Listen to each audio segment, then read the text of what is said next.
at Jai University College in Accra and St. Theresa's College in Anaji, Takoradi, and others.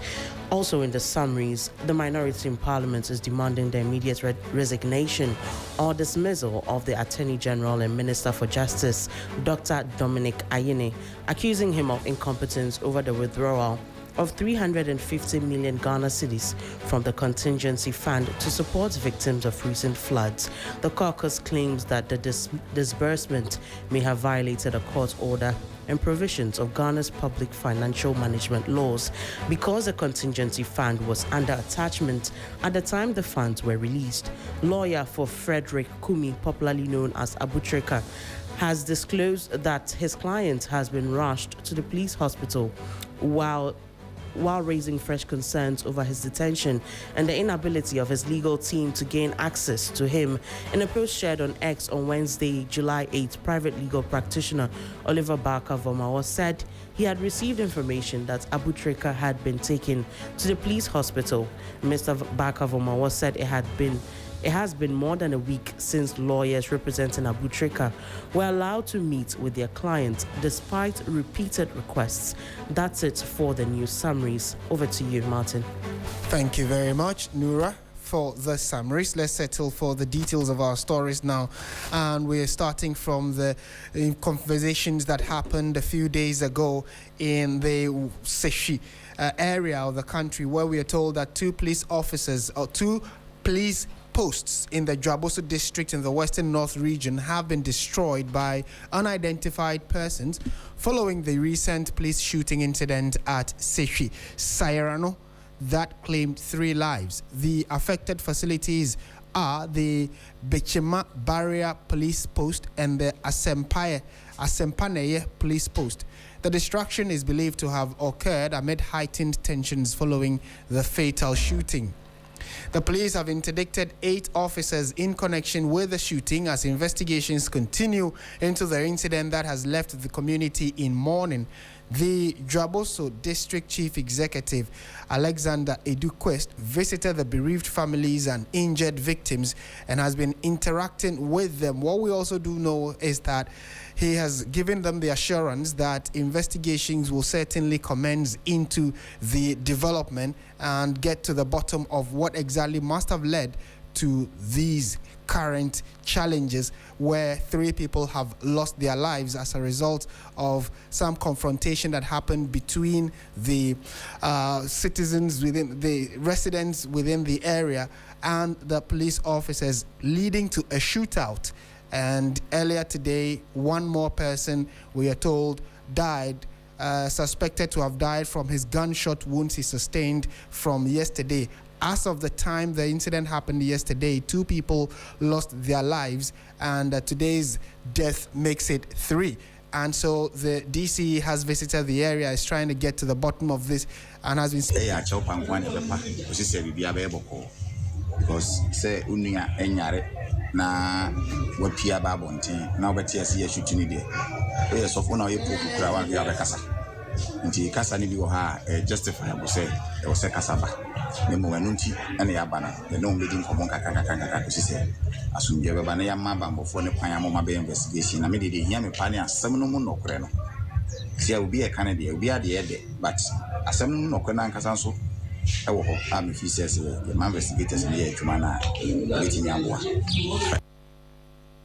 you heard the DCE who has been talking about the fact that he appreciates the concerns being raised by the citizens, but is urging calm as investigations commence, and asking them as well. He appreciates the fact that even if you were the Pope, and those were his words, even if you were the Pope and a relative of yours is killed in the manner that happened, you definitely would have some reservations. So he accepts that the people are angry following their incident, but is urging calm for them to be able to allow the state authorities to investigate the matter. Let's go to the phone lines now. Alexander Eduquest is the District Chief Executive for Draboso. He's joined us for a quick conversation. Mr. Eduquest, good evening. Thank you for your time. Hello, sir. Yes, boss. Good. Thank you for joining us. First of all, can you give us an idea what the situation is like? Is there calm in the area? Yeah, good evening, my brother and your listeners. There is calm prevailing as we speak at Sayerano, town in the Gaboso district. I know since yesterday this story has been running through the media. And this morning, myself and my team from this assembly, we went to the community, try as much as possible to calm tensions and to give them assurance that we'll make sure the matter will not be business as usual. Wherever we need to go to make sure justice prevails, we will do that. And as we speak, I just left the community about 30 minutes ago. In the morning, we started visiting the people affected. We went to their houses individually, commensurate with their family. And apart from that, we had a meeting with the chiefs and others at the community, trying to also give them what government is doing and the assurance that they should let calm prevail so that our security, as far as this is concerned, can come back, so that we will not experience this. And in fact, when we went, the community people also gave us their support, and we thank them for that. In fact, it was even very difficult for any security person to enter the community. But after the engagement, we all agreed that on Friday, I should lead the security people to come so that we can visit the crime scene, so that the investigation can commence, because without visiting the scene, it will be very difficult for the police service to start whatever investigation that needs to be conducted. Right, but when you got there, what were you told, or in fact, what got you to decide to go to that community? What information did you get before going there? In fact, the information gathered from both sides. The police initially gave us a rundown that as a normal routine duties, the regional police patrol had an information that some people are trading in illicit drug in the community. So they were just moving around to find out if the information they've had is correct. But when they went to the community, according to the citizens of the community, what they said was that they visited one shop, called a guy, searched his shop, searched his bag. They didn't find anything.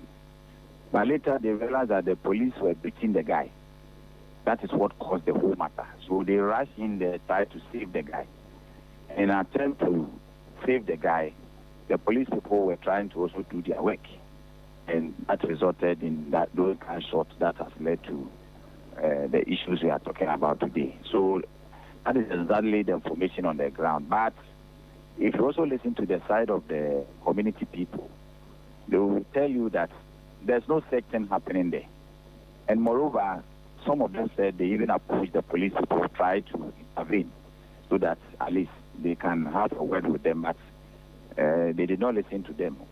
When they realized that the community people were getting closer, they started shooting the gun. When I visited the scene today, my brother, normally we hear the police saying that we are firing warning shots.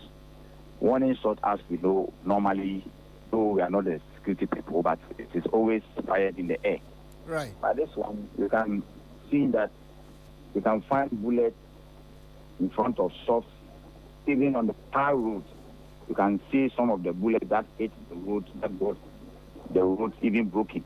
Wow. So we realized that it was not just a gunshot, it was targeted on individuals. It's an unfortunate incident, but as we speak, since the police people interdicted the 8 people, we have given that information to the community. That has brought the tension down as we speak. And with the involvement of the other stakeholders in the community, we are trying so hard that the matter will not escalate. But I'm happy to say that at least they have given us their word and they are complying. Just this morning, those who were shot, 2 died on the spot. 3 of them were hospitalized yesterday. 1 died this morning, who is a Muslim. So we had to intervene to make sure that the police would be there for the needed postmortem will be done. You know, the Muslim people, it will be difficult for them to keep the body in the morgue. So we've done all this arrangement for them, and now they have buried the man at around 4 o'clock. So that is the information for now. So 2 more questions, then you can take leave of us. You say Calm has returned to the area, and based on the information you heard that got you to go there, the police said they were investigating or trying to get to the bottom of some drug deals, and it led to a confrontation and then shootout. Was it a shootout between the people and the police, or it was just the police that was doing the shooting? But all the shootings were done by the police. There was no retaliation as far as guns are concerned from the community people. And on the back of that, based on information, 8 police officers are currently have been interdicted as we speak. Yes, that's the information we have from the Ghana Police Service. Okay. We hope that, like you're saying, Calm will stay, then the investigations can at least get to find out what exactly happened. But thank you for your time and the explanation you've given us this evening. Most grateful. Right, and you just had a very surprising report that we are getting from the DCE for the Dwaboso district. That is Alexander Edu Quest, who was giving us first-hand information as regards what he was told and what he saw when he got to the community. Calm, he says, has returned, but there is still some tension, for which reason they are asking the citizens in that area to hold their peace as state agencies come in to investigate. Joining us also on the line now is Adama Sadat, who is the chief imam of Sayerano, where the incident happened. He also happens to be a relative of one of the deceased who passed away as a result of the shooting. Mr. Sadat, good evening. Thank you for your time. Hello, Mr. Sadat. Yes, sir.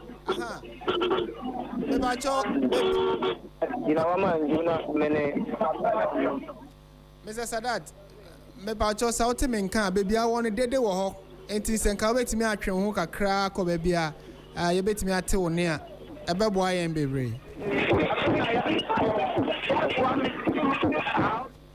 We need to get back to Mr. Sadat, who is the chief imam for the Sayerano area, also a relative of one of the 3 people who died as a result of sustaining gunshot wounds. So 2 people died on the spot, as the DCE told us. 1 person died earlier today following the injuries they sustained from the gunshots. So it's very surprising that if the information the DCE gave us is anything to go by, he says the police said they had information that some drug deals were being done in the area. They go there, and just by going to find out or investigate whether or not drug deals are ongoing, the issue just gets out of hand. Shooting happens, 2 people die on the spot, the whole community is thrown into chaos, and we are told that 1 more person died earlier today. 8 police officers have been interdicted. Investigations are about to commence or have commenced within the Ghana Police Service in the Western North region. I believe so. Yeah, the Western North region. And then also the DC has confirmed to us that they are trying to get the necessary state agencies to take up the matter and investigate, so at least they can get to the bottom of this shocking and bizarre incident that has led to 3 people losing their lives. So if it were that just investigations, how is it that shooting happened? How is it that people will lose their lives as a result of an issue between police officers who have intelligence and are going to investigate on this? Let's get some more perspectives on this. And Adib Sani, security consultant, Jatike consult. I hope I got the name right. Mr. Sani, thank you for your time. Good evening. And thank you for having me, Martin. Right. What do you make of this story? And I'm sure you've been following. We just spoke to the DC. He confirmed to us that there was a report that some drug deals was happening in the Sayerano area. They go there to try and make arrests if possible. Then the issue just gets out of hand. Shooting happens. Two people die on the spot. A third dies today. And the whole situation seems quite shocking. As an analyst from the security perspective, what do you make of this? Well, thank you for having me, Martin. I've been following the situation. In fact, I've spoken with people on the ground just to get to understand what really happened. I have some preliminary information, but I'm waiting to confirm it before putting it out there. But surely an incident like that happened. In an attempt to arrest the suspect, I think the community said no, it was not going to happen, and in the ensuing confrontation, shots were fired. But it raises some legitimate issues. I mean, the operational preparedness of these officers and whether they adhere to the UN basic, standards operating procedure of making an arrest or police use of force. Because it's quite straightforward. I mean, before you use deadly force, you should have assess the situation and ensure it's proportionate. And before you use deadly force, you should have used less deadlier forces. Then at the point you have no option. Then lastly, it should be very necessary. So in many cases, you try to douse the flame, the tension, and if it is not working out, then you might be forced to gravitate towards deadlier force. I mean, depending on the situation at hand. Then it also raises the issue of risks involved in such operations. I mean, because you are going for a drug suspect, it's a high-valued target. And in some cases, wherever you see drugs, there are guns. And wherever you see guns, there are drugs. So you need to prepare and have, perhaps on standby a team that you can call on if you feel overwhelmed. And in dealing with such a target, you need to be circumspect. And time is of the essence, okay? Mm-hmm. So sometimes what I prescribe is you hit the person when that element of surprise is important and when the person is most vulnerable. For example, when the person is on the move or when the person is alone. I mean, based on intelligence around you, will be able to tell the situation in which the person is. Mm-hmm. Then you can do it clinically without even anyone noticing. Right. But when you don't take into cognizance some of these and you go in, the community might resist, and that is exactly what occurred, unfortunately. Kindly hold the line for me. We have been joined also by the chief imam of the area. We are told that one of the people who died is a relative of his. Mr. Adama Sadat, good evening. Yes, sir. Good evening. Okay, wait here.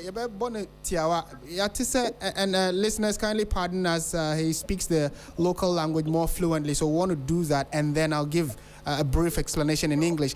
Mr. Sadat, yatise enra wonchu bi si wo mukro mu ho ama enipa miensa ahwere omo nkwa.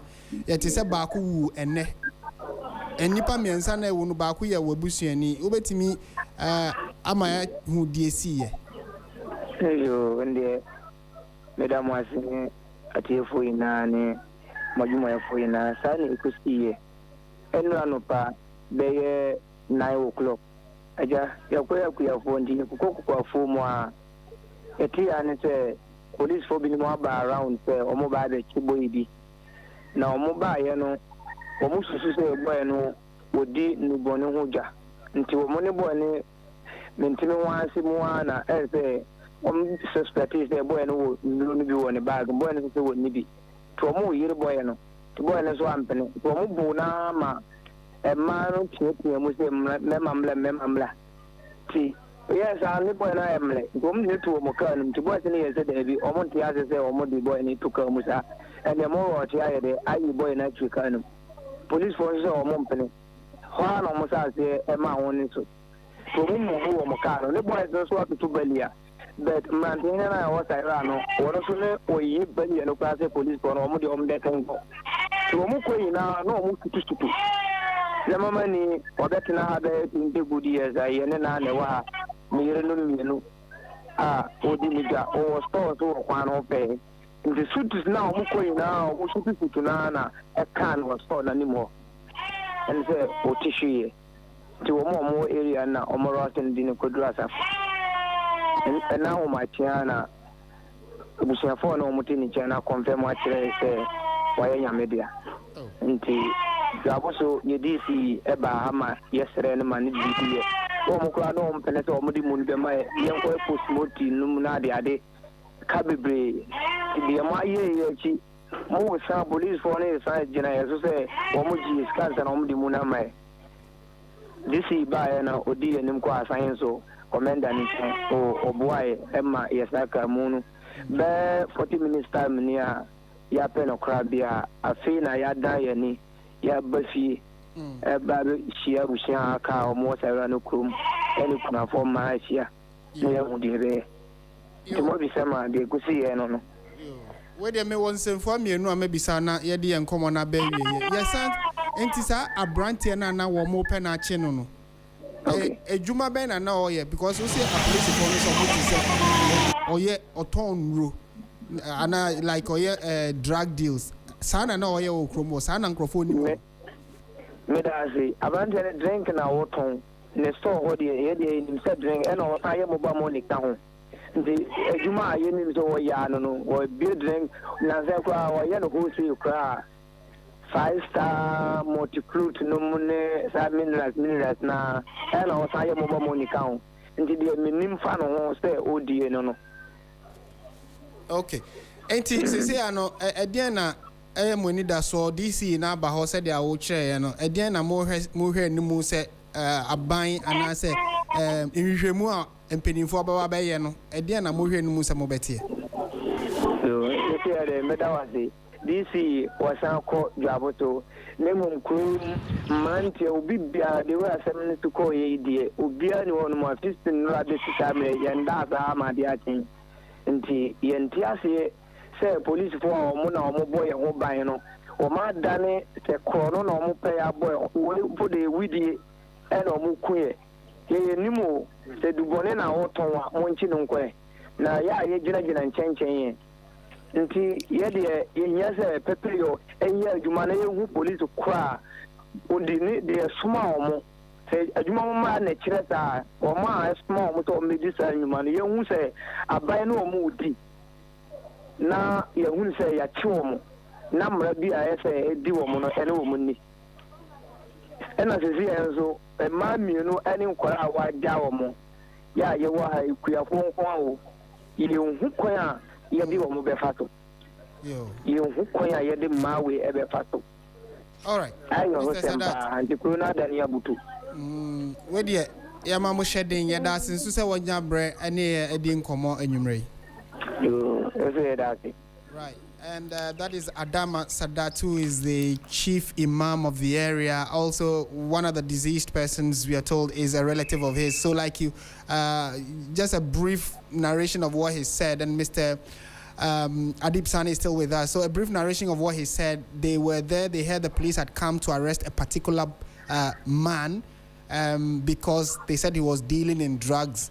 When they tried to arrest him, there was some resistance by the man. It led to confrontation. The police officers beat up this man, forcing the women in the area to start shouting for men to come out to assist the man. They placed him in a pickup van, and then when the men arrived, they resisted that they take him away, forcing the police to start shooting. Some of the men went to block the road, set up a barrier to block the police from driving out of the community.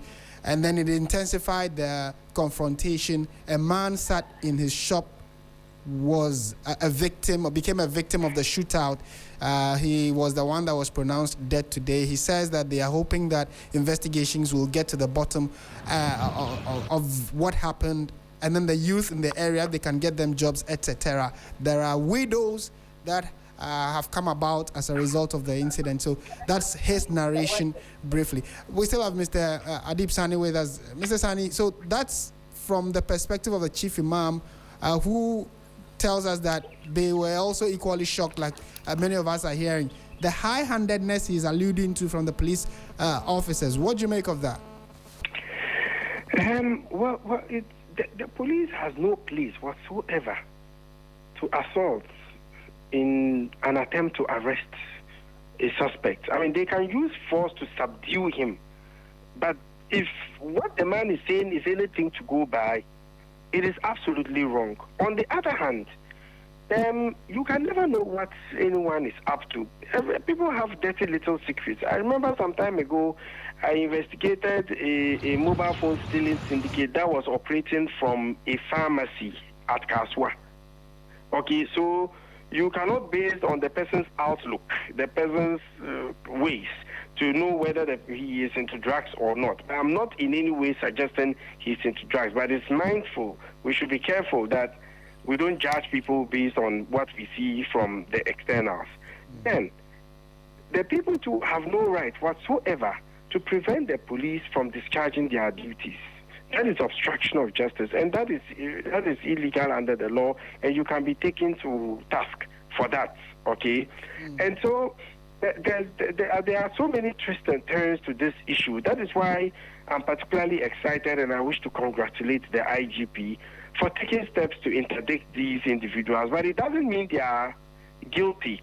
It's just a way of telling them to step aside whilst investigations continue so you don't interfere, and hopefully we would get to the bottom of it.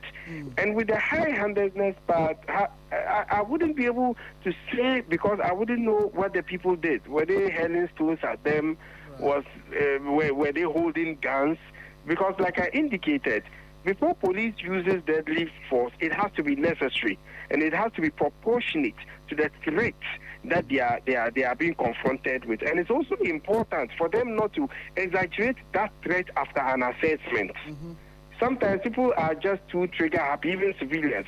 You see them, little traffic disagreements, he comes out with a gun. That is not how it's supposed to be. You are supposed to exercise a great deal of discretion so far as the use of force is concerned. Right. Mr. Sani, thank you so much for these thoughts you've shared on the subject. We also want you to hold on briefly and talk to us about the Ministry of Interior's recent reversal of a decision they made a few weeks ago, which was that anybody that had a gun, licensed or not, if you do not come for them to re-register you, then it means that the permit you have has expired, pronto. But today that decision has been reversed and some extension has been given. How do you analyze all of this? And was the earlier decision necessary in the first place?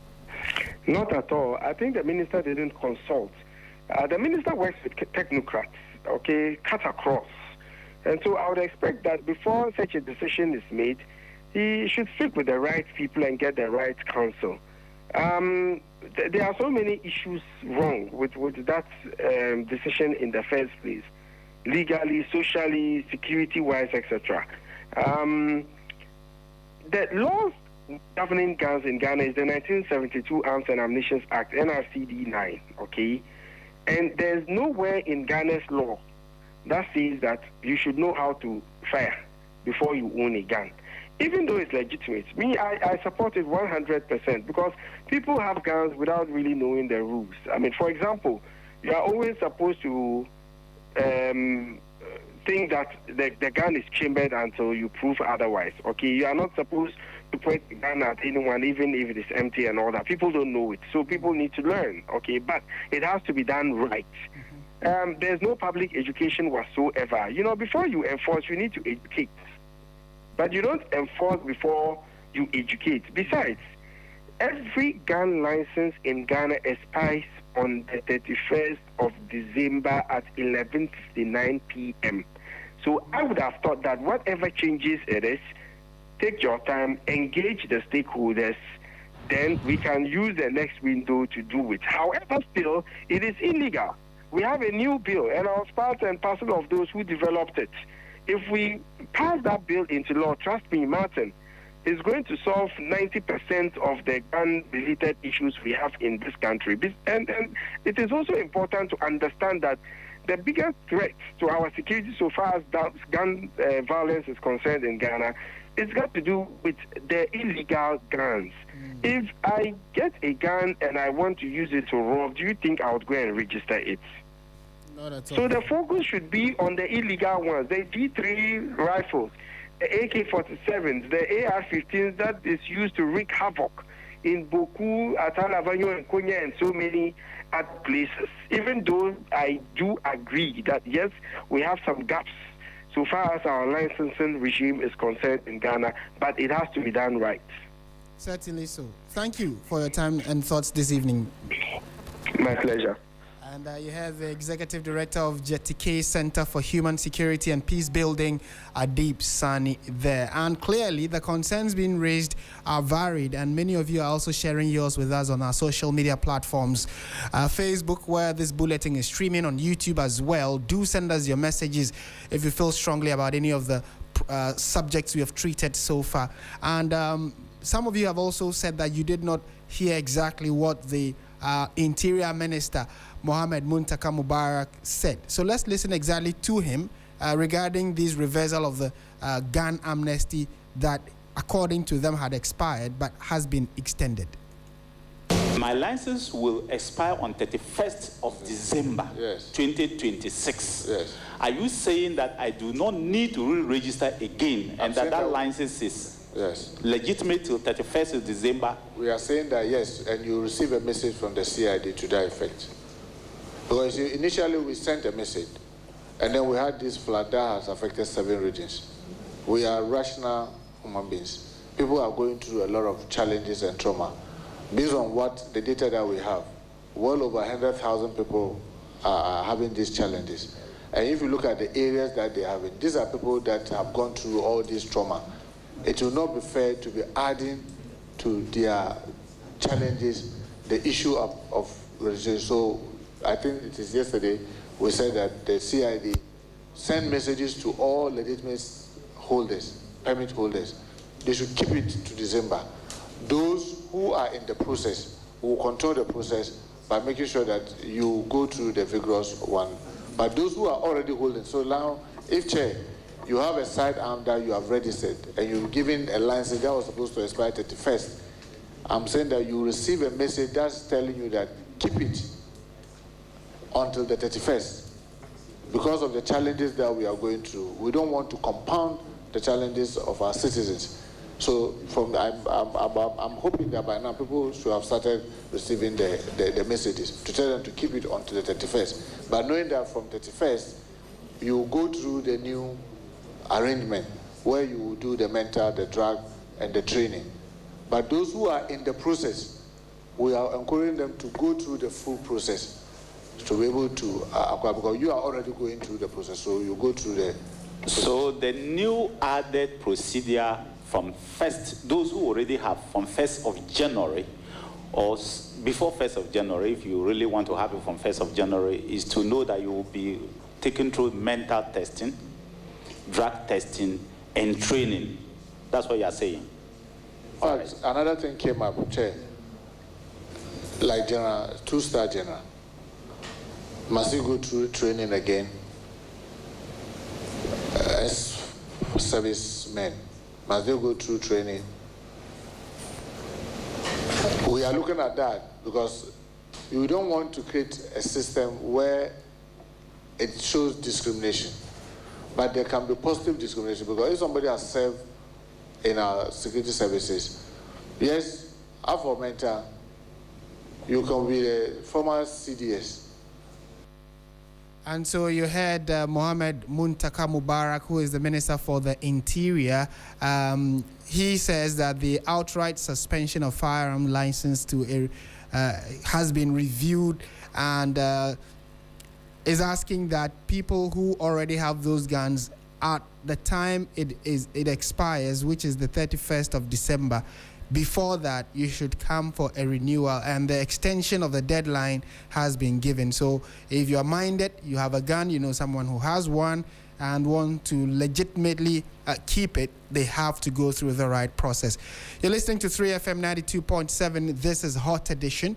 When we return, we'll be taking a look at that all-important conversation about the Ghanaian citizens who wanted to enter the security services. Many of them, we are told, after testing, were found to have HIV. The Interior Minister has been speaking on this. Questions are being raised by the Ghana AIDS Commission. We'll delve into it right after this.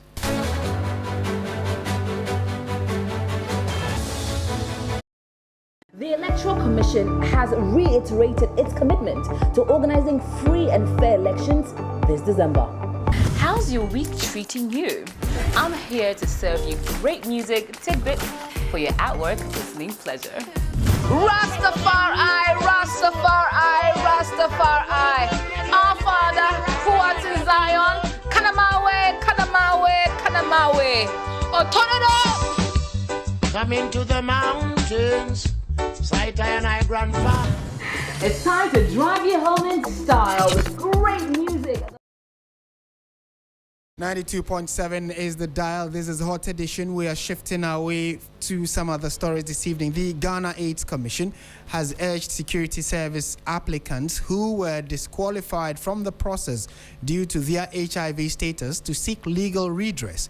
The Interior Minister, Muntaka Mubarak, when he appeared before the Assurances Committee of Parliament, indicated that about 1,300 out of the nearly 100,000 applicants recorded reactive HIV test results during the security screening process. And upon giving out this information, it seems to have generated quite a public debate. Let's listen exactly to how the Interior Minister put it, and then we'll subject it to some interrogation. The recent recruitment, we had, I think, about 1,300 or so that were on HIV. And then they said, can you imagine sending somebody a resource, telling the person that you have HIV? I mean, that's not the procedure. The person has to go through some orientation. So one of the things that we did was simply to say that when you get disqualified, you are given a contact to reach out if you are interested in knowing the details. Then when you call, then they assist you to let you know. Because interestingly, some of the things that we realize are treatable. So people need to know and then also get treatment so that subsequent recruitment they could join. So you need to know it's of interest for every person that got disqualified to be interested in knowing what was the cause so that at least you'll be able to, those that you can treat. I mean, hepatitis B, if you have cardiac issues, maybe you've had some major surgery, drug, mental, and all that. A lot of it, some of them, I believe, you would help you be able to get out of it, especially those who had mental issues. People may not even know that they are having mental issues, but these are things that are easily treatable. So we encourage everybody to try and reach out. Don't just say because you've been discovered, you are no longer interested. Be interested because it may be something minor, it may be something major, whichever it is, if you get to know, it will be of great interest to them. But the reason why we didn't send the results directly was that we don't want the shock. Even based on the WHO guideline, there are certain ailments, you just don't throw it on the person's face that, oh, you have hepatitis B, you have HIV, you have that. So that was why we didn't send the results directly. Right, so that is Muntaka Mubarak, who is the Minister for the Interior, more or less giving us reasons why some people were disqualified from getting to work with the security services. Joining us on the line now is the Acting Director for Policy and Planning, John Ilyasu Mahama. He is with the Ghana AIDS Commission. Thank you very much, Mr. Ilyasu Mahama. Thank you very much, Mr. Dante. Right. We have followed very closely the conversation regarding recruitment and the information the minister gave out about the HIV status of a number of the applicants. A statement from the Ghana AIDS Commission today, condemned more or less the assertion of the Interior Minister, and you attributed your condemnation to the Ghana AIDS Commission Act 2016 at 938 which talks about discrimination. First of all, talk to us about why you think the move or the decision of the Interior Ministry what contravenes this particular act of the Ghana AIDS Commission. Okay, thank you once again. So let me start by saying that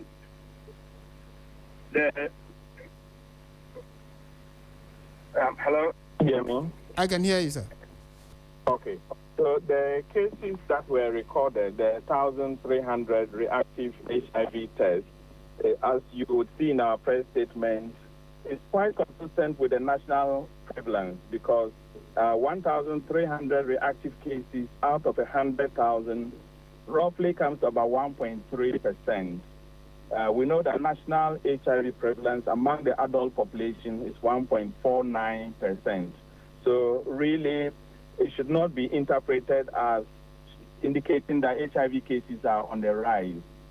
The other point related to this is that we are really not told whether these 1,300 were confirmed cases of HIV. There's a difference between the first screening turning reactive, and if you follow up, the Ghana standard, the protocol for testing is that you have to go through a 3-point algorithm. And it's only after you've gone through that three separate tests that you can confirm that the people are actually HIV positive. But as I said, if even the confirmatory tests were done, the 1.3% is still consistent with national average. But the core issue you asked, which is around the prohibition of employment, again, we don't have full details in terms of the information coming out from the minister and also from what we hear from the public regarding whether there's a blanket prohibition of employment of these 1,300 people on the mere state of on their mere HIV status alone. Because really what the Ghana AIDS Commissions Act, Section 32, prohibits is using HIV status as the mere reason for not employing people. Right. So really the true test should be based on medical fitness, people's ability to do the work for which they are being recruited. Okay. And Ghana's law is also consistent with international policy and best practice in this area. In 2010, ILO came up with recommendation 200 on HIV and the world of work. And again, the recommendation was to be based on the medical fitness and not the mere status of a person's HIV, not a mere HIV status of the person. The additional point is that a number of countries have already shifted away from this blanket prohibition of persons living with HIV being denied recruitment into security services. Right. Most of these policies came into place around the 1980s and 90s, where we didn't have treatment for HIV. Just to be clear, we still do not have a cure, but we have treatment. We have the antiretroviral therapy. And with that, a lot of scientific progress has been made. And so really, we should be looking at people's medical fitness to work, because with ARVs, people can work like any other person. In fact, if they're on medication consistently, they can get to the undetectable level where they can no longer transmit it, what we call U is equals to U. So really, as I mentioned, countries are shifting, those that have such policies are shifting away and moving towards removing the blanket prohibition and now doing individual tests for medical fitness. So it should be case-by-case basis. It cannot be the case that all 1,300 will be denied just based on their mere HIV status alone. Thank you. Fair point you make there, that the minister fell short of telling us whether, these 1,300, like you're indicating, he said they are reactive cases, so none is confirmed yet, and you cannot base your denial of these persons' work because of that. But the other side of the argument could also be that the minister or the recruitment process consider the rigor that goes into being in the security services, for which reason they believe or think that if you have HIV, that could be a difficulty for you in, executing the job that you've applied for which reason they didn't take them in. You disagree with that point? No, in fact, the Ghana AIDS Commission Act actually makes provisions for that. In fact, it recognizes that different employment may require different levels of fitness.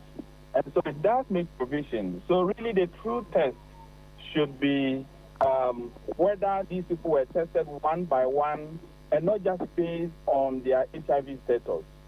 I mean, again, I just want to emphasize that point that if there shouldn't be a blanket prohibition based on the sole reason that they have HIV. Okay. Each person has to be asked one by one to look at the person's level of medical fitness.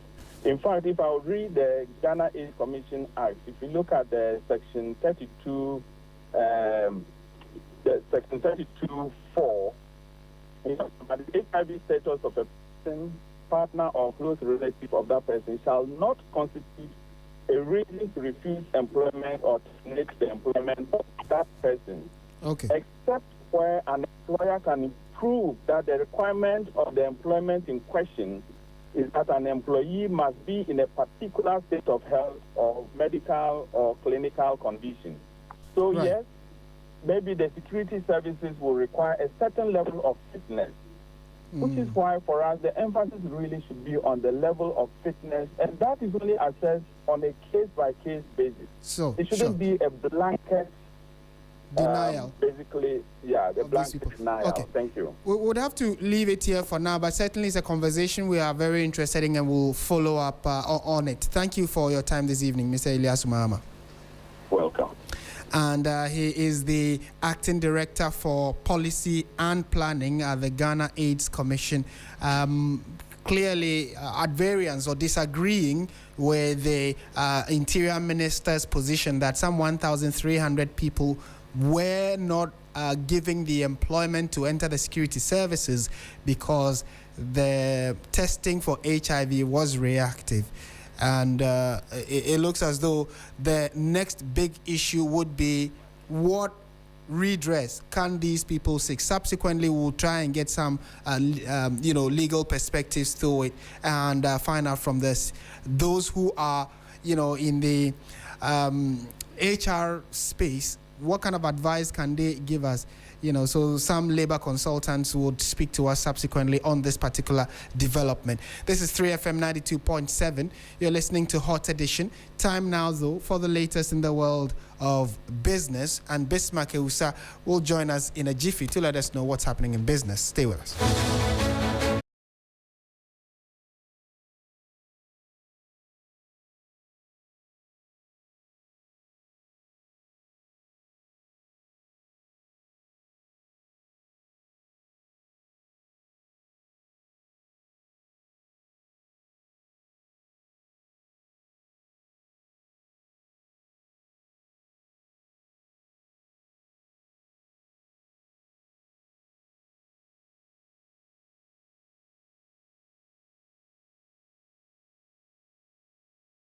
Hello, good evening and welcome to the business segment on Hot Edition on 3FM 92.7 with me, Bismarck. Also coming up tonight, Professor of Economics, Ebo Texin projects Ghana's low interest rate environment to persist in the near term, urging banks to immediately reposition their business models for a new era. We'll bring you details of our headline and other stories shortly. Please stay.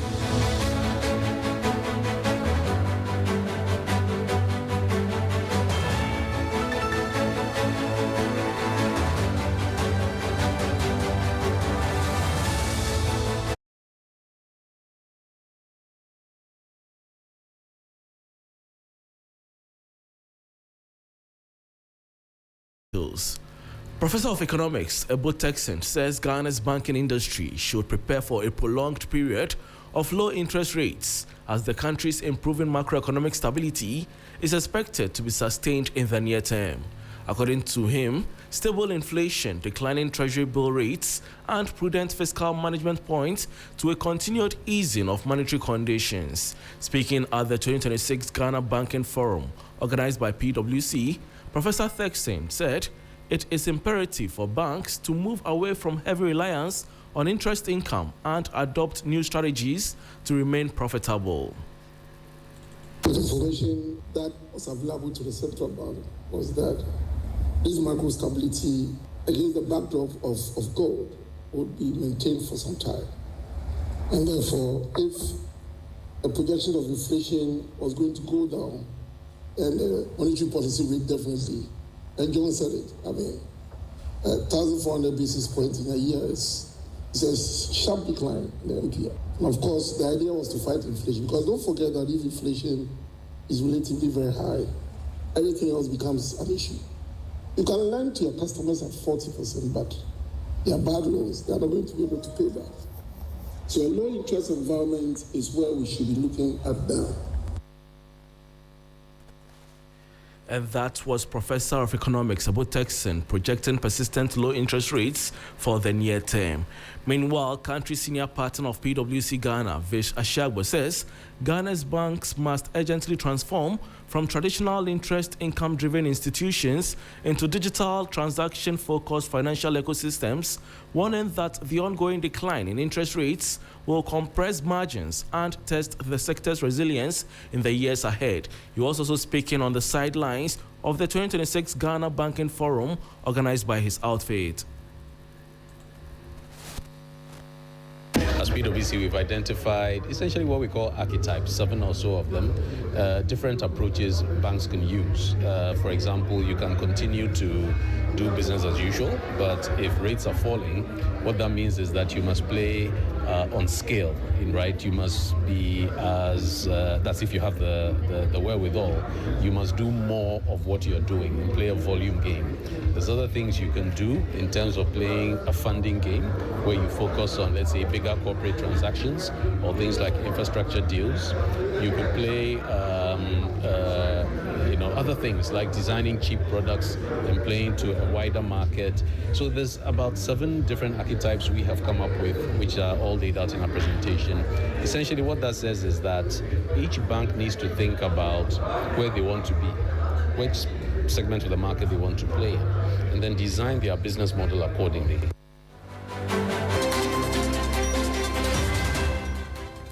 Vish Ashagwa is country managing partner of PwC Ghana. And that brings us to the end of the business segment on Hot Edition on 3FM 92.7 with me, Bismarck. Also, for more business stories, please check out our website. Andrew Sefwi is here for sports. Please stay.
Edition on TFM 92.7. My name is Andrew Sefa Bamfo. Let's start off from the ongoing 2026 World Cup, where Zlatko Dalic has stepped down after 9 years as Croatia's head coach following their defeat against Portugal in the World Cup. The 59-year-old took charge in 2017 and guided Croatia to the final of the 2018 World Cup and third place 4 years later. Croatia exited the delayed 2020 European Championship in the last 16 and failed to reach the knockout stage of Euro 2024, although they were runners-up in the 2023 Nations League. Gonzalo Ramos scored a 94th minute winner in the first knockout game, ended their bid to reach the latter stages of a third successive World Cup. Now, still on the World Cup, the quarterfinals of the competition beckoned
where he started his career.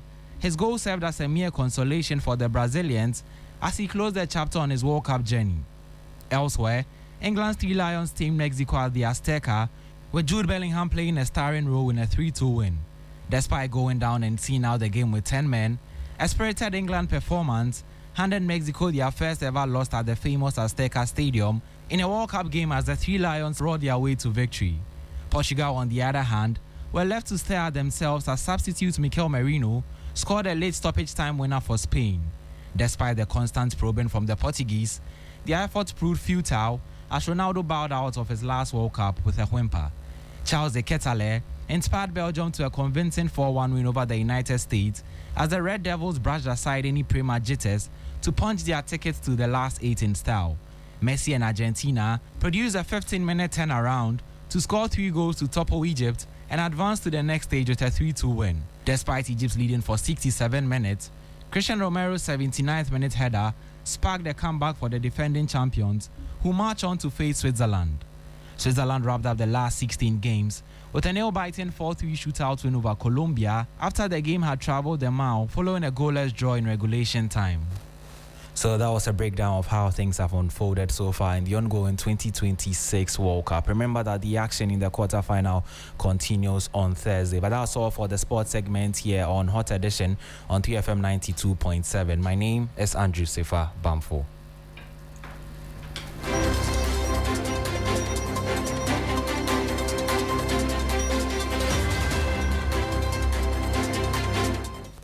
And on the back of that, we bring the bulletin to an end. Thank you very much for listening. If you go to our website, 3news.com, you